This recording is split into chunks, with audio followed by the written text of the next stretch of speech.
కొంతమంది పెద్దవాళ్ళతో మాట్లాడుతూ ఉంటే నీకు చీటికి మాటికి కోపం వచ్చేస్తుంది, ఊకే కోప్పడిపోతున్నావు అని అంటూ ఉంటారు.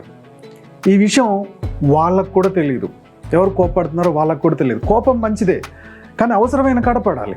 ప్రతి చిన్న విషయానికి కోప్పడి కోపంతో ఊగిపోతూ లేనిపోని బీపీలు షుగర్లు తెచ్చుకునే పరిస్థితికి దిగజారిపోతూ ఉంటారు. దీనికి కారణం ఏంటి అంటే అసలు కోపం ఎప్పుడు వస్తుంది అనే ఒక ట్రిగ్గర్ పాయింట్ తెలియకపోవడం.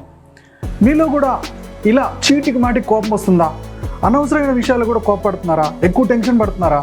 అయితే ఈ కోపానికి ట్రిగ్గర్ పాయింట్ తెలుసుకోండి. ఎలా తెలుసుకుందాం? మీరు రోజంతా అయిపోయిన తర్వాత నైట్ పడుకునే ముందు ఇవాళ ఎన్నిసార్లు కోప్పడ్డాను అని పేపర్ మీద రాయండి.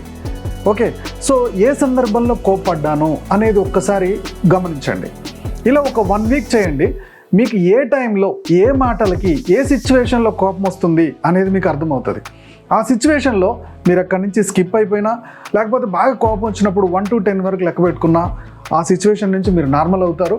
అప్పుడు ఆ ప్రాబ్లానికి మీరు కోప్పడకుండానే కరెక్ట్గా ఆన్సర్ ఇవ్వగలుగుతారు. ప్రశాంతంగా లైఫ్ని లీడ్ చేయగలుగుతారు. సొల్యూషన్ మీకు నచ్చిందా? ఇలాంటి చాలా లైఫ్కి సంబంధించిన సొల్యూషన్స్ కోసం మన ఛానల్ సబ్స్క్రైబ్ చేయండి. వీడియో లైక్ చేయడం, షేర్ చేయడం మర్చిపోవద్దు.